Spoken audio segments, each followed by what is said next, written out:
الله وحده لا شريك له وأشهد أن محمدا عبده ورسوله. اللهم صل على سيدنا محمد وعلى آل سيدنا محمد.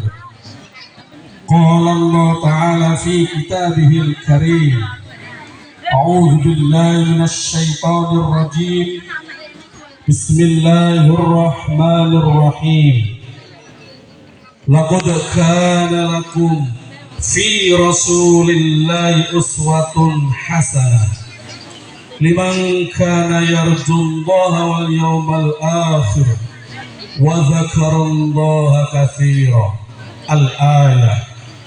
وقال رسول الله صلى الله عليه وسلم: إنما بعثت لأتمم مكارم الأخلاق. الحديث. أما بعد. Hadratal muhtaramin, para alim, para ulama, para kiai, para sesepuh, bini sepuh, wabil khusus pretan gula, pretan ini sama dulu ini. Akhina fillah, pretan gaula, engki, CS nama Kiai Ahmad Jafar. Mudah-mudahan Allah senantiasa memanjangkan umur dan memberi manfaat ilmunya. Amin. Tidak lupa juga kepada orang tua kita, yaitu Bapak Sujono, alhamdulillah hadir. Juga tidak lupa kepada ketua yayasan, dan ternyata masih sedulur ya. Juga yang saya hormati Kepala Desa Suko Awinjaya ya. Alhamdulillah Ibu tadi sudah datang. Juga hadir di tempat kita Bapak Sekdes beserta perangkatnya, Bapak BPD beserta perangkatnya, dan alhamdulillah juga hadir tokoh-tokoh masyarakat, khotib Imam Bilal, dan tidak lupa juga kepada Banser. Ada Banser. Oh, juga Ansor Banser yang tergabung di dalam majelis ini, Ibu Muslimat Fatayat, dan tidak kalah pentingnya santriwan, santriwati Pondok Pesantren Al-Hujjah. Mudah-mudahan dirahmati oleh Allah Subhanahu wa Ta'ala. Tadi saya bisik-bisik sama rekan saya, nanti ngajinya sampai jam 1. Iya Pak, sampai jam 1.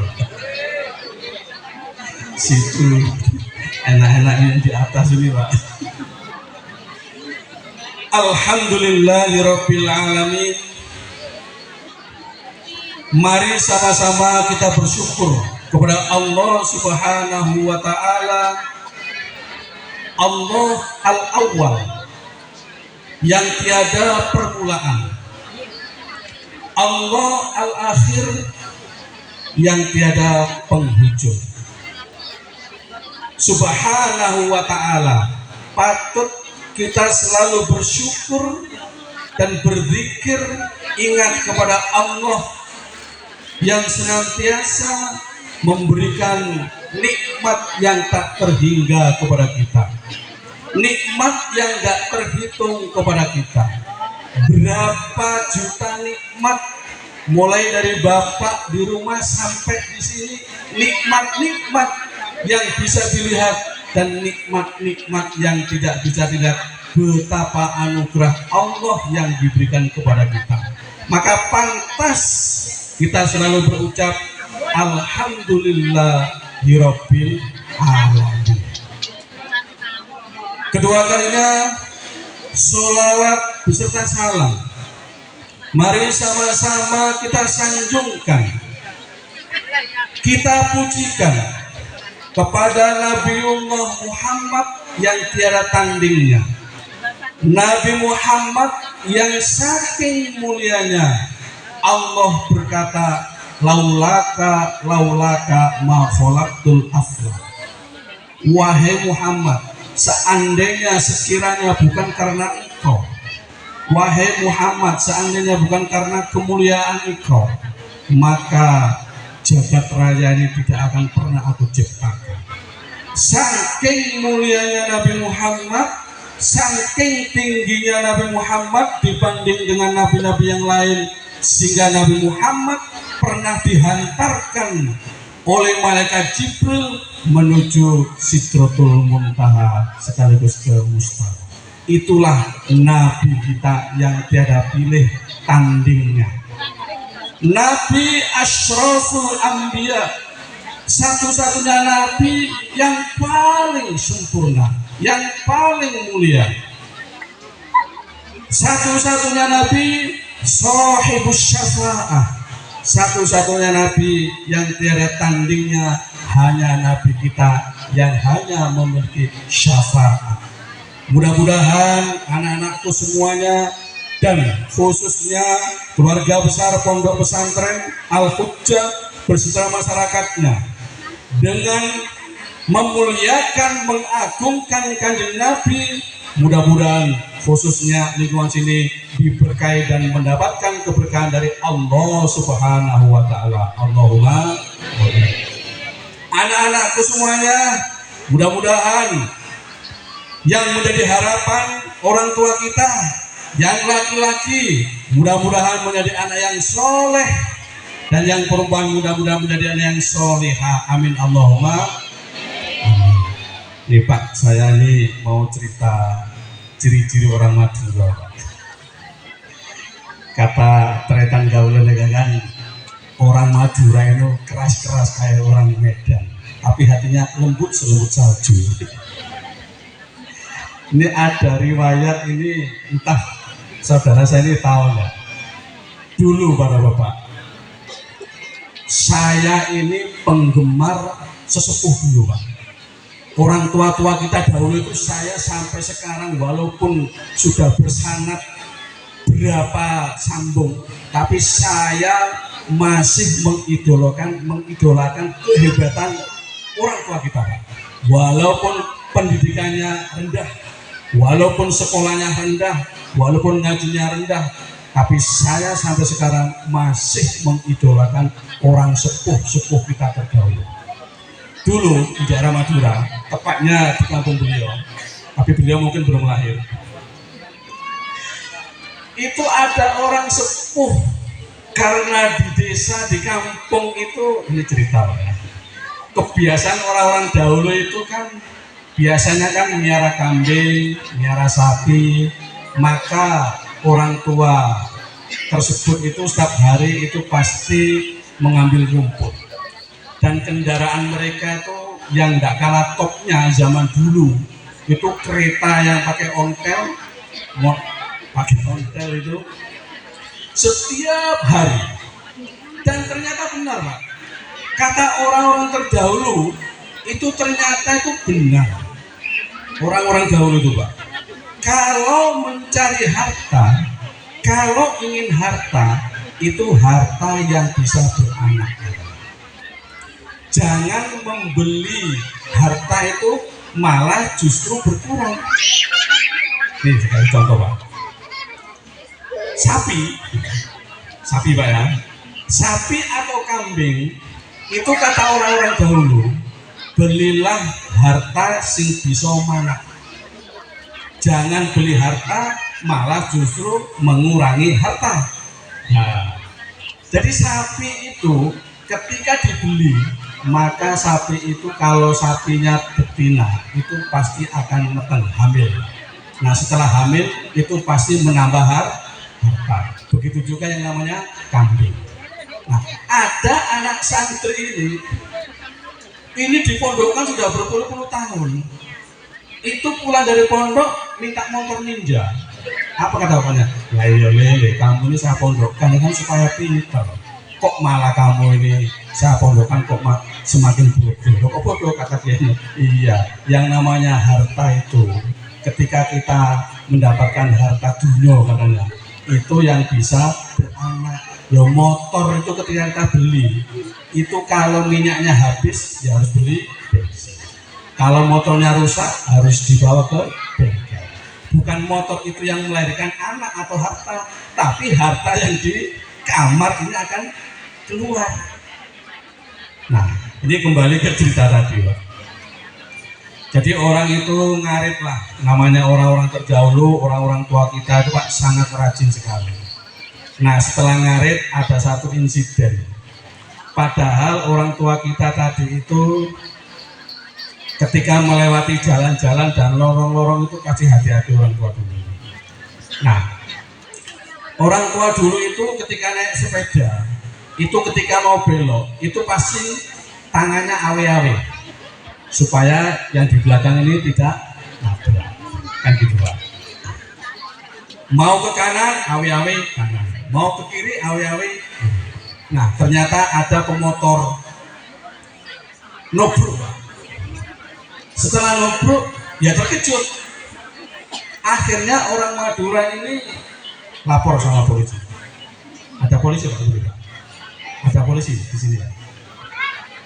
Pak polisi, saya lapor. Ada apa Pak? Ini saya ditabrak. Kok bisa Pak? Iya. Saya ini kan sudah terbiasa naik sepeda di sini. Orang ini sudah tahu. Tapi saya ini masih ditabrak. Terus gimana Pak? Padahal orang ini sebelum nabrak sudah tak kasih tanda tangan. Polisinya bingung. Ini belum dikasih surat sudah dikasih tanda. Apa itu tanda tangan Pak? Saya kasih tanda tangan. Maksudnya itu kata bapak tua tadi, saya mau belok itu sudah ngasih tanda. Polisinya bingung. Itu bukan tanda tangan Pak. Iya sudah saya kasih tanda tangan. Orang Madura itu kan cerdik gitu. Nah terus saya masih ditabrak, ya saya jatuh. Nah terus jatuh di mana Pak? Ya jatuh di tanah air. Ya. Polisinya datang gitu. Ya Madura itu pintar. Sudah ngasih tanda tangan, polisinya pening bingung, malah saya jatuh di tanah air mana Pak? Iya, tanahnya ini banyak airnya.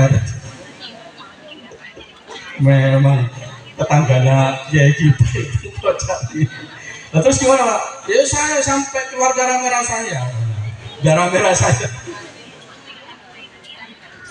Ya Allah, itu orang Madura itu. Cerita itu Pak. Itu cerita yang mutawatir itu Kiai. Jadi kalau ada polisi bilang sudah saya kasih tanda tangan, saya masih ditabrak. Akhirnya saya jatuh di tanah air. Wah, nggak ada yang hebat orang Madura itu Pak. Orang Madura itu, nih maaf Pak, bukan berarti saya ini koloni orang Madura Pak. Pancasila itu orang Madura itu yang nomor 3 itu tidak mau persatuan Indonesia Pak. Apa persatuan Indonesia? Tidak pas. Yang pas itu Indonesia kompak. Jadi kalau nomor 3 Indonesia kompak. Nah kalau Indonesia kompak itu sudah lebih dari bersatu. Ini jadi kata itu kata orang Madura. Para bapak dan para ibu, karena masih jam 1 kan masih lama ya. Saya kepingin cerita 2 saja. Tugas Rasulullah sebagai Rasul utusan secara garis besar itu ada 2. Yang pertama, Rasulullah itu menegakkan, mendirikan yang namanya syariat. Syariat ini yang pertama. Makanya panjenengan semuanya di tahun ini dan tahun selanjutnya kalau bisa dalam rangka peringatan Maulid Nabi ini yang penuh dengan kegembiraan. Tidak sekedar datang gembira, pulang bawa berkat, tapi urun. Tapi urun syaratnya itu urun. Ya ini urun sing oke. Engko pengin jadi syafaatnya mendapatkan syafaat Rasulullah, ya lek urun utuh oke. Kenapa? Karena dikisahkan dalam kitab Ikhtifal tentang Abu Lahab. Santri-santri, ada yang kenal Abu Lahab? Santri-santri, di mana kenalnya? Abu Lahab ini kafir. Saking kafirnya sampai namanya diabadikan dalam surat Al-Lahab. Celakalah wahai Abu Lahab, celakalah kedua tangan Abu Lahab. Tapi Abu Lahab ini dalam kisah ikhtifal tadi itu diriwayatkan bahwasanya Abu Lahab ini dalam syair, idza kana hadza kafirun ja'a dhammuhu wa tabbat yadahu fil jahimi mukhallada ata annahum fi yaumil isnin daiman yukhaffafu anhu lisururi fi ahmada. Nih Pak, ini Abu Lahab, orang yang sudah divonis oleh Allah sampai namanya diabadikan dalam surat Al-Lahab. Ini ternyata Abu Lahab ini Pak, walaupun sudah masuk di neraka, tapi oleh Allah Subhanahu wa Ta'ala siksanya ini diringankan setiap yaumul isnin. Setiap hari Isnin itu dosanya Abu Lahab itu ditangguhkan. Kenapa? Karena ketika Abu Lahab yang memiliki ipar yang namanya Siti siapa? Siti siapa satu santri? Siti Aminah ketika melahirkan Abu Lahab ini senangnya bukan main. Karena bakal punya keponakan. Ini rata-rata ibu-ibu ini, ibu-ibu bapak-bapak. Ada yang hamil nggak ibu-ibu ini? Bu, ada yang hamil Bu? Anak kita saja, anak kita, anak ponakan, anak tetangga saja, manakala lahir dalam keadaan selamat, senangnya bukan main, Pak. Betul Pak? Panjang-panjang semuanya yang sudah punya anak, ya, yang sudah punya cucu itu senangnya minta ampun. Padahal anak kita ini belum jelas Pak. Apakah nanti anak kita ini prospek agamanya, apa prospek dunianya belum jelas. Apakah soleh-solehah itu juga belum jelas. Tapi ini yang namanya Siti Fatimah ketika melahirkan Rasulullah Muhammad, satu yang dilaksanakan oleh Abu Lahab, memerdekakan budaknya yang bernama Suhaibatul Aslami. Terus yang kedua, Abu Lahab ini buru-buru ketika iparnya melahirkan nyari kambing, Pak. Kambing sih nggak pernah selingkuh. Loh, kambing nggak pernah selingkuh. Maksudnya kambing itu laki-laki, kambing lanang tapi nggak pernah wedokan, Pak. Gagah. Ya ibarat kambing itu ya gagah. Tapi ya gagah-gagahnya kambing tetap hewan. Gagah. Pokoknya yang bandot. Nah, kata orang Jambi ini bandot. Urun syaratnya, Pak. Nah, itulah yang dilaksanakan, yang dilakukan oleh seorang Abu Lahab.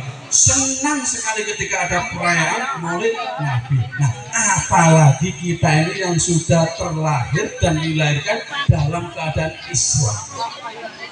Kok tidak senang dengan Maulid Nabi Muhammad?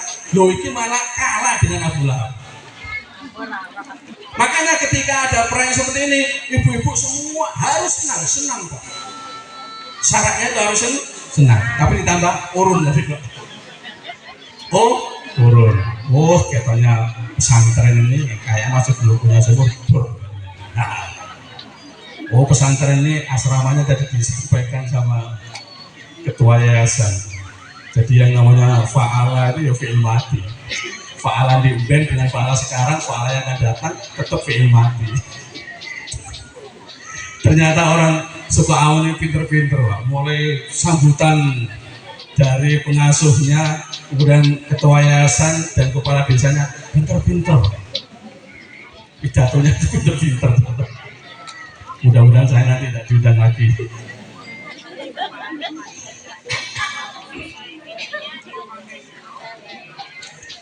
Jadi idza kana hadza kafirun ja'a dhammuhu.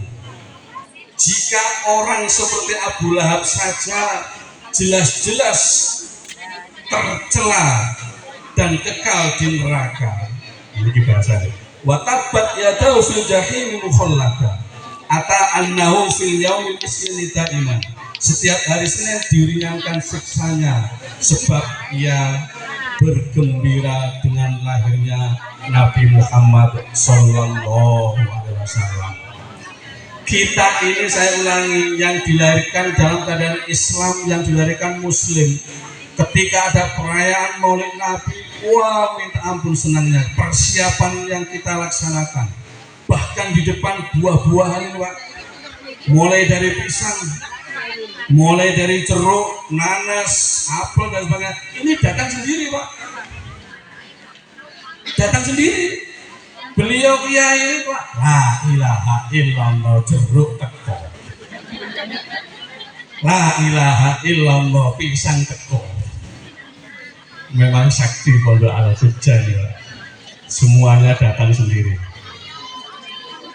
Nah, kemudian syariat apa yang harus kita laksanakan? Sebenarnya yang saya sampaikan ini kulon itu hanya copy paste, Pak, hanya mengutip pendapat para ulama. Ini bukan karangan sendiri, kecuali yang Madura tadi itu karangan sendiri. Jadi ketika kita ini menauladani sebagaimana tadi disampaikan oleh Muqaddimah laqad kana lakum fi Rasulillahi uswatun hasanah. Siapa yang sanggup meniru Rasul? Siapa yang sanggup mengikuti Rasulullah? Tapi semuanya itu sudah Rasulullah contohkan. Rasulullah itu sudah contohkan semuanya. Bagaimana cara Rasulullah itu dakwah, Rasulullah sudah mencontohkan. Bagaimana Rasulullah itu berdagang, Rasulullah sudah contohkan. Bagaimana cara Rasulullah itu sholat, Rasulullah sudah contohkan. Bagaimana Rasulullah itu bersedekah, Rasulullah sudah contohkan. Bagaimana Rasulullah sholat sunnah malam, Rasulullah itu sudah contohkan. Bagaimana Rasulullah itu puasa Senin Kamis dan puasa-puasa sunnah yang lain sudah Rasulullah contohkan. Dan konon bagaimana kesabaran Rasulullah itu di atas semua kesabaran para nabi. Satu saja para bapak dengan contohkan yang sudah terkenal, yang pernah disampaikan oleh para ulama, para penceramah. Kesabaran Rasulullah manakala Rasulullah itu miyos, katanya miyos itu berjalan mau menuju masjid. Setiap hari Rasulullah diludahi, diidoni. Nah, coba yang itu. Seumpamanya Pak Sekdes, apa nama masjid itu orang ngomong sing idoni. Kecil mana masjid, diludahi. Kira-kira lek jenengan ini diludahi itu sama kira-kira dengan kaplok apa kenapa Pak? Ini kurang ajar. Wong tua diludahi kan gitu Pak. Tapi Rasulullah enggak. Ini sebagai gambaran saya, sebagai gambaran saja betapa mulianya Rasulullah, betapa agungnya Rasulullah. Satu saja sifat, sabar. Adakah kita ini mampu menauladani? Maka pantas Rasulullah ini dijadikan sebagai nabi penghujung, la nabi abada. Tidak ada sesudah nabi. Karena gawat Pak, makanya putra-putra nabi yang laki-laki semuanya itu kan meninggal dunia di usia muda. Kenapa? Kalau Rasulullah itu masih punya keturunan laki-laki sampai dewasa, Rasulullah itu tidak bakal jadi nabi terakhir, masih ada nabi lagi. Makanya Rasulullah itu secara sirri yang ada keturunannya itu adalah Siti Fatimah. Saking mulianya ketika Rasulullah itu selalu miyos diludahi, terus satu hari pas lewat nanya sama sahabat, ya sahabatku, kok tumben kok nggak ada yang meludahi saya, kok tumben nggak ada yang meludahi saya. Sami itu ya Rasulullah, saya dengar katanya yang sering meludahi Rasulullah itu sakit. Nah, dengan adanya sakitnya orang yang selalu melukai, yang selalu menyakiti, yang selalu meludahi, ini tidak satupun orang datang kepada yang sakit tadi itu, orang kafir. Sehingga Rasulullah itu pertama kali manusia yang datang dan rawuh ke rumahnya. Sambil ditengok, kenapa kamu? Saya sakit ya Rasulullah. Dan tidak satupun kawan-kawan semua saya itu yang jenguk saya kecuali engkau pertama kali ya Rasulullah. Betapa indah, betapa agung akhlak dan mulia ya Rasulullah. Maka saat ini aku masuk Islam. Ini loh Pak, satu sifat sabar saja kita ini sudah tidak sanggup melampaui. Nah terus bagaimana? Ya, kita kan bukan nabi.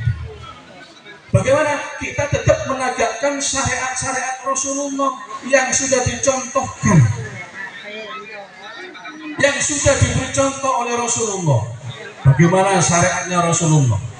Maka saya setuju tadi yang disampaikan pimpinan pondok tadi itu dengan ketua yayasan pondok pesantren Pak.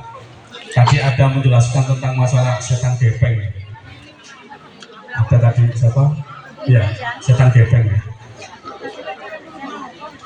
Ini Pak, ini HP, ini setan gepeng. Rupanya gepeng tapi tadi saya setan. Memang berbahaya Pak. Manakala kita itu tidak bisa mengendalikan yang namanya HP, itu memang jadi setan semuanya. Itu banyak kawan-kawan saya yang di Jambi itu gara-gara HP itu selingkuh. Tapi di sini tidak ada, yang ada di Jambi banyak. Gara-gara HP selingkuh, gara-gara HP cerai dan sebagainya. Nah, apalagi kalau anak-anak kita ini disuguhi HP. Karena apa? Karena saat sekarang anak-anak semuanya ini masa dalam tarbiyah, dalam pembelajaran. Maka harus fokus. Dan ingat, menjauh kalau ada bapak yang mengajar di formal, seperti tadi ada bapak yang mengajar di LPS dan sebagainya. Pondok pesantren, menjauh Pak, jangan tersinggung ya. Yang non formal, yang formal jangan tersinggung. Tidak ada pendidikan yang lebih baik daripada pondok pesantren. Karena pondok pesantren 24 jam anak dijaga, anak terkontrol ibadahnya. Mulai dari tidurnya, mulai dari bangunnya, mulai dari jamaahnya, mulai dari lalarannya, ngajinya, makannya dan semuanya, itu semuanya itu dikontrol. Tidak hanya beliau saja yang memiliki kasus senada seperti ini. Sama sebagaimana seorang pengasuh-pengasuh yang lain. Tapi pondok pesantren ini memang teori secara akademik itu tidak ada yang melampaui teori yang ada di dalam pondok pesantren. Apalagi dikatakan tadi itu zaman sekarang itu sudah yang namanya akhlak merosot, bahasa kerennya itu dekadensi moral. Saya sangat setuju Pak. Nyun sewu, para bapak yang hadir di sini, mungkin ada umur yang 70, ya, mungkin ada umur yang 60. Bagaimana orang tua kita dulu, Pak? Ketika merawat, ketika mendidik ibu-ibu terutama, mungkin ada ibu-ibu yang bapaknya dulu, mamanya dulu, yang anaknya ada 15, ada Pak. Di Sungai Gelang ini yang ibu-ibu, anaknya 15, hidup semua, sehat semua, berpendidikan semua. Bapak bayangkan, 15 ketika pagi mau mengantarkan sekolah, yang tangan kanan ini nenteng anak, yang di belakang ini gendong, yang di depan ini bawa, terus di sini bawa ember. Itu ibu-ibu dahulu. Tapi bagaimana dengan ibu-ibu yang sudah kita punya nasab dan sanak yang terdahulu, kok sekarang ini jauh sekali Pak. Dua anak siji, rame ini ngomong.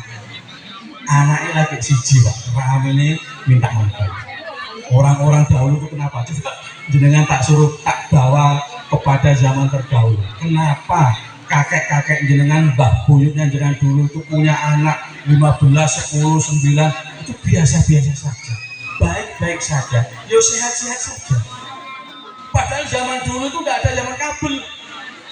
Sekarang ini yang merusak zaman kabel Pak. Kabel internet, kabel listrik, terus apalagi ya, kabel zaman kabel. Padahal dahulu itu gelap kondisinya, tapi baik sekali. Ayo mari, mulai itu sering di pondok sana itu sering Pak, bagaimana kita tuh mengembalikan jiwa kita, kebiasaan kita ini kepada orang tua kita yang terdahulu Pak. yang kehidupan itu pas-pasan, rumahnya papan, nggak punya kendaraan, makanya tewul. Laras Mbak, menciptakan orang-orang seperti panjenengan semuanya ini. Tapi setelah kita semuanya ini sudah berpendidikan, sulit kita ini menciptakan sebagaimana kita ini dididik oleh mbah-mbah kita terdahulu.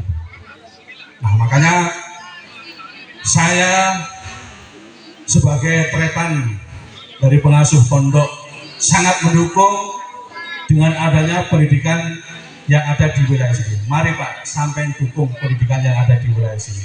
Ya didukung semuanya, ya didukung bangunannya, ya didukung asramanya dan sebagainya.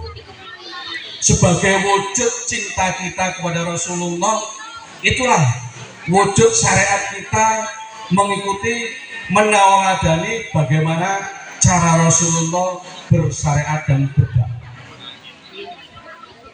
Para bapak dan para ibu yang berbahagia, saya masih jam 12 kurang berapa menit ini, Pak?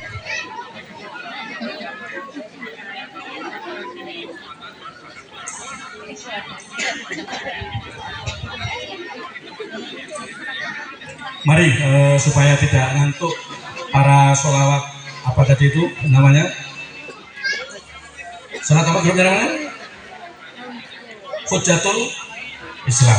Ayo sama-sama kita Allahu sallallahu Muhammad. Nabi putra Abdullah, Nabi kekasih Allah,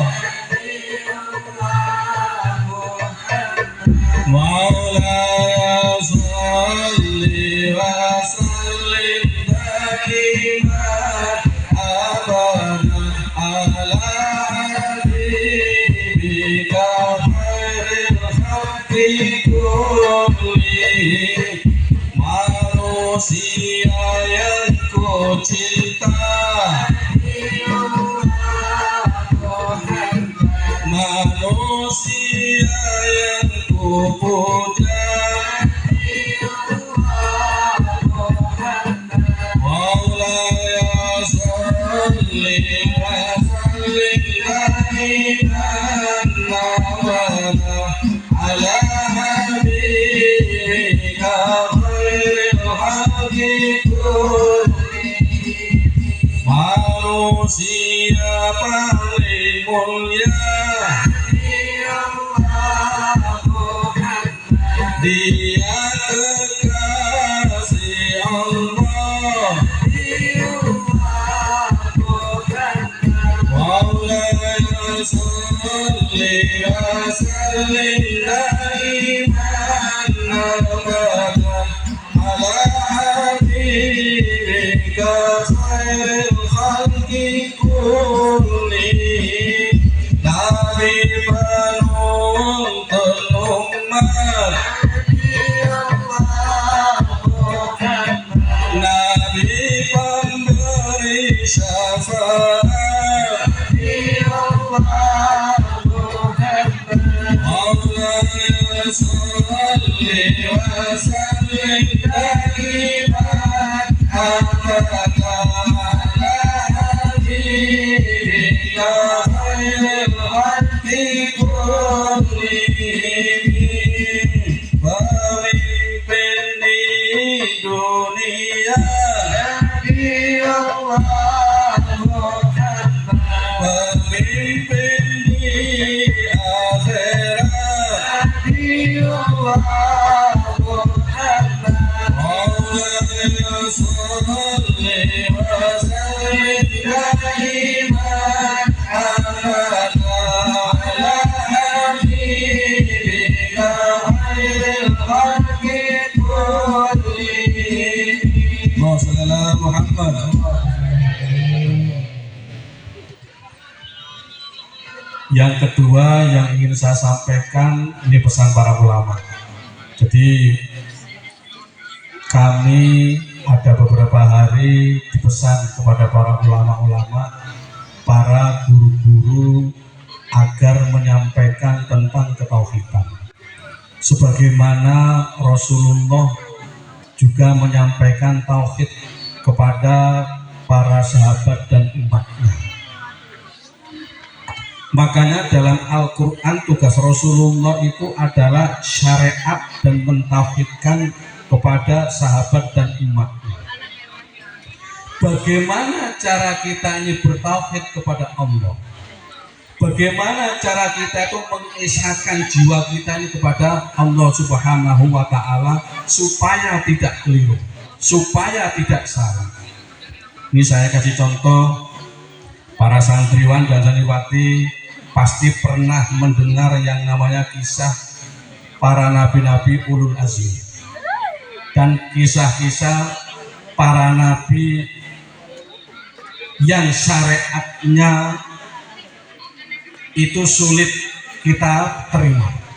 Ini saya kasih contoh bagaimana cara kita ini bertauhid kepada Allah Subhanahu wa Ta'ala yang pernah dikisahkan dengan Nabiullah Soleh. Nabiullah Soleh itu adalah Nabi Allah, kekasih Allah, wali Allah. Dulu ketika ditantang oleh umatnya, wahai Soleh, bila umat-umat terdahulu itu seperti itu, manggil Nabi itu manggil namanya, wahai Soleh, seandainya sekiranya engkau seorang Nabi, bisakah engkau itu mengeluarkan onta dari batu? Jawab Nabi Soleh, bisa. Ini orang yang bertauhid.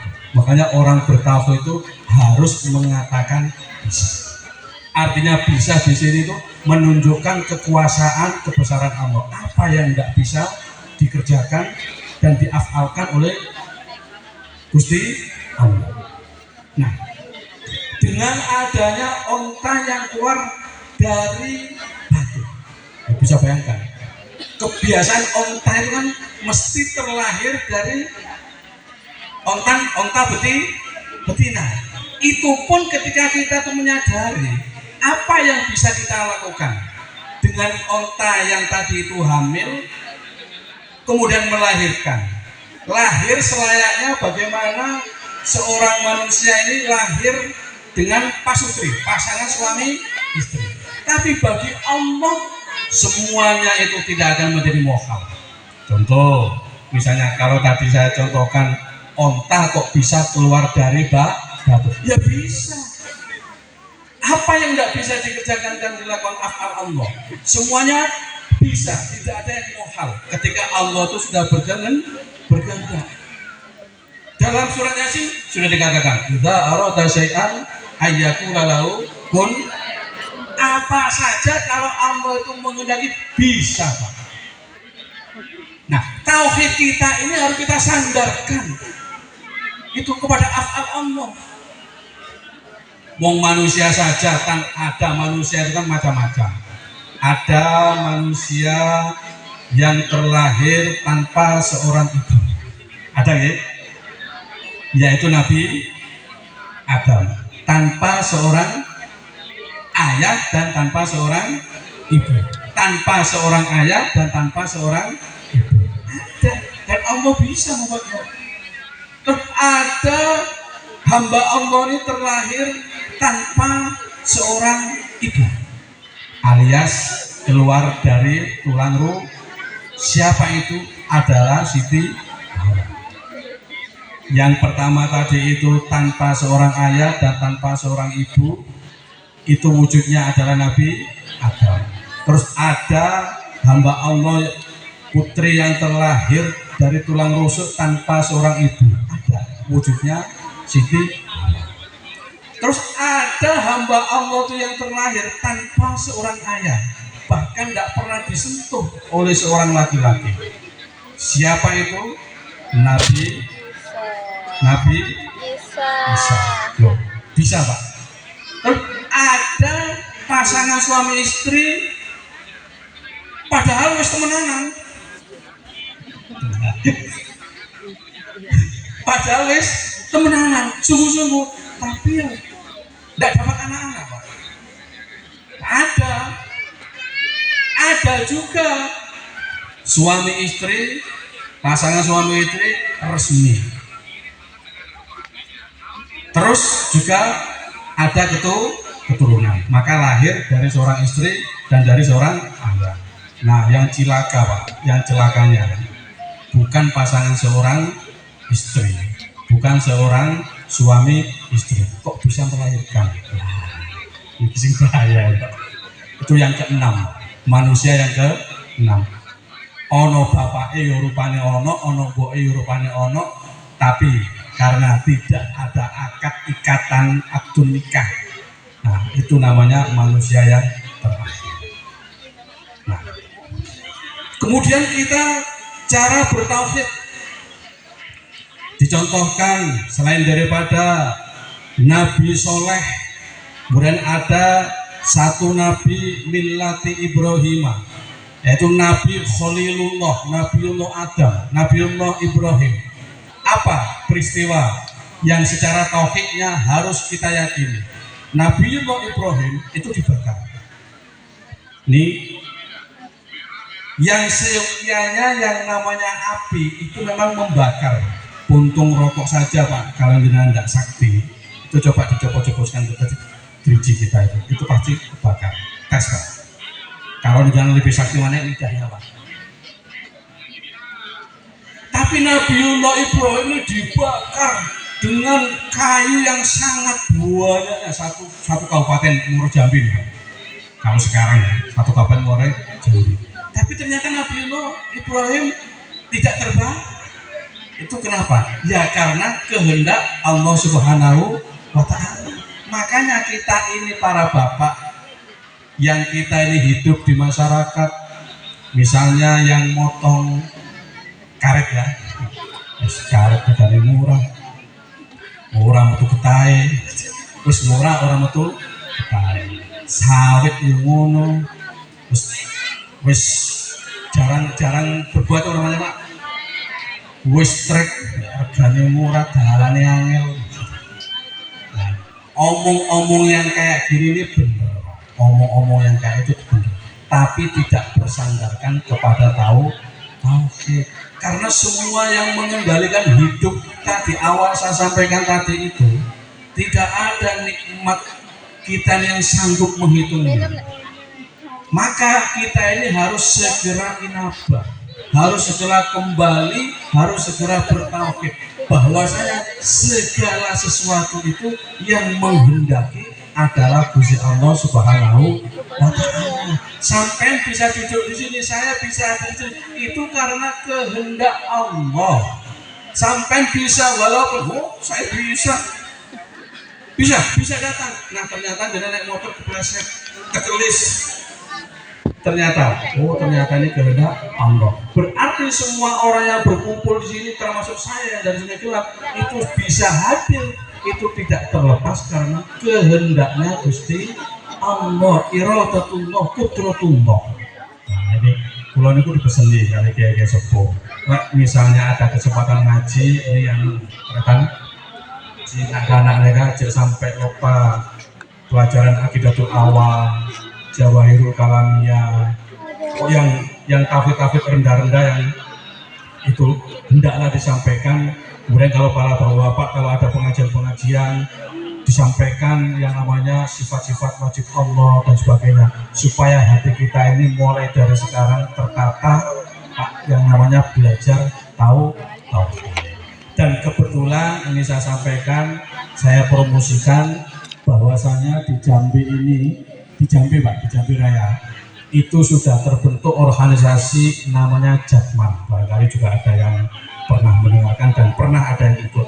Jatman itu Jam'iyah Ahli Toreko Al-Mu'tabaroh An-Nahdiyah. Di Jambi itu sudah di SK-kan dan resmi. Untuk di provinsi itu ketuanya barangkali ada yang kenal, Romo Yai Ahmad Dahlan Sam. Beliau ketuanya untuk provinsi. Kemudian untuk di Kabupaten Muaro Jambi itu ketuanya pengasuh pondok pesantren Al Ihya Ulumuddin di Sebabu. Itu ketua Jatman. Untuk ketua Indonesia beliau Romo Habib Lutfi. Itu ketua Jatman seluruh Bisa. Ya insya Allah nanti pada tanggal 29 beliau bakal rawuh di daerah Gemuruh, tepatnya di Pondok Pesantren Soleh 3 Mubarak ya, Soleh Mubarak ya. Insya Allah beliau hadir di sana. Kita patut bangga. Jambe ini apa? Tapi kok beliau itu yang tahun kemarin, bulan beberapa yang lalu Pak, kalau jangan meninggal, beliau sudah rawuh di Jambe. Dan alhamdulillah untuk Jatman, mulai Kabupaten Tebo, Bungo, Sarolangun, semua yang ada, ini mulai Pak berbondong-bondong, mulai belajar yang namanya ilmu tauhid melalui toriko. Jadi toriko itu metode pendekatan diri kepada Gusti Allah Subhanahu wa Ta'ala. Itu namanya toriko, Pak. Jadi jangan semuanya jangan terpengaruh. Nek misalnya ada orang toriko mau sampean lo, toriko itu kudune umur 60-70. Ya, katanya itu orang-orang itu seperti itu. Toriko itu wis umur 67, lelek umurnya sampai, tidak sampai. Kan gitu. Terus ada lagi yang toriko, alah, si seneng dunia kok melu tori. Tidak ada kaitannya Pak, toriko dengan dunia. Dunia kita tetap kita cari. Loh, tanpa dunia apakah bisa melaksanakan acara ini Pak? Tanpa pesel, tanpa pesel. Piti. Nah, toriko itu sudah dibentuk. Maka kita orang Indonesia ini pun harus sangat bangga sekali. Harus bangga sekali. Beliau nanti rawuh kurang lebih 3 hari Pak. Karena beliau itu sambil refreshing, karena muda itu sambil mengistirahatkan beliau itu 3 hari di sana. Nah, yang lebih bangga lagi kita ini selaku orang-orang Nahdliyin, bahwasanya Habib Lutfi itu tidak hanya sebagai ketua Jatman Indonesia, tapi beliau itu sebagai presiden Sufi internasional, presiden Sufi dunia, itu orang Indonesia. Dan kami kemarin mengikuti, kalau mungkin ada yang ikut multaqo, kemarin itu ada pertemuan muktamar Kiai, muktamar internasional di Pekalongan, internasional, bukan nasional, internasional. Itu yang dihadiri 63 negara. Semuanya hadir di Indonesia. Kalau melihat Indonesia ini Pak, tidak ada negara seperti Indonesia ini Pak. Maulid Nabi itu di mana-mana. Kata beliau itu, memang Indonesia itu tidak ada tandingannya. Maulid Nabi itu sampai sekarang itu belum usai, belum selesai. Pada Rabiul Awal itu sudah habis Pak. Jadi betul Pak. Sampai sekarang, masya Allah, di desa-desa, di kampung-kampung, kecamatan-kecamatan, itu luar biasa mengagungkan Rasul. Di negara lain itu tidak ada Pak. Bisa kita tanyakan nanti, hendak percaya. Bagaimana Syekh Ruhi rawuh, kemudian Umar Al-Hafid rawuh di Indonesia, kemudian ulama-ulama Yaman, ulama Timur Tengah hadir di Indonesia. Masya Allah, luar biasa Indonesia ini.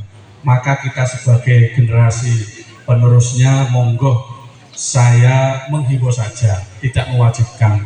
Para jenengan semuanya yang sekiranya belum berbaiat, monggo jenengan mencari guru yang tepat untuk berbaiat, supaya panjenengan semuanya ini tahu bagaimana cara kita ini berzikir kepada Allah, sholat dengan benar tanpa mengharapkan sebuah imbalan atau pahala, tanpa mengharapkan surga, tapi melaksanakan ibadat dengan benar dan baik melalui thariqah yang sudah wiridnya itu disusun oleh para ulama-ulama, supaya hati kita itu lebih tenang dan lebih tentram. Tentram zahirnya, ya tentram batinnya. Bahagia dunianya juga bahagia akhiratnya. Monggo panjenengan, monggo yang mau nanti berbaiat silakan, karena di Jambi ini juga ada guru-guru kita yang sudah memang mursyid, sehingga nanti ketika itu sudah berbaiat, maka kita akan melaksanakan zikir-zikir sesuai dengan kemampuannya. Jadi kata orang Jawa itu, sangkan paraning dumadi, sangkan paraning dumadi, supaya paham kita itu apa arti daripada sangkan paraning dumadi. Artinya dari mana asal kita ini diciptakan? Soko endi awake dhewe iki diciptakan oleh Gusti Allah. Terus ape nandi mulai nandi? Mulai nang omah. Nah, dalam bertauhid sama seperti itu. Ketika kita ini Allah ciptakan, nanti pulang, ya pulangnya tidak tersesat. Nah, ini ajaran yang namanya Thariqah. Jadi Thariqah itu sama sekali tidak memberatkan. Oleh karenanya di akhir ini, ini sudah lama ini Pak, sudah berapa jam. Saya membaca 2 syair sholawat Thariqiyah, monggo diikuti, mudah-mudahan menjadi sababiyah dari para majelis khususnya dan saudara-saudara yang ada di sini. Mudah-mudahan bisa kita itu mengikuti thariqah atau jalan yang lurus, jalan orang-orang terdahulu. Makanya saya baca 3 baris saja untuk mengakhiri pertemuan pada malam hari ini. Diikuti nanti ya para jamaahnya, jangan lupa. Allahumma sholli ala Muhammad. Allahumma sholli wa sallim ala Muhammad wa alihi wa sahbihi ajma'in. Allahumma sholli wa sallim ala Muhammad wa alihi wa sahbihi ajma'in. Allahumma hdina tariqal mustaqim, tariqam minallahi rabbil alamin. Allahumma hdina tariqal mustaqim, tariqam biruhi Jibril matin. Allahumma salli wa sallim ala Muhammad wa alihi wa sahbihi ajma'in. Allahumma salli wa sallim ala Muhammad wa alihi wa sahbihi ajma'in. Allahumma hdina tariqal mustaqim, tariqal anbiya'i wal mursalin. Allahumma hdina tariqal mustaqim, tariqal syuhada'i wal mujahidin.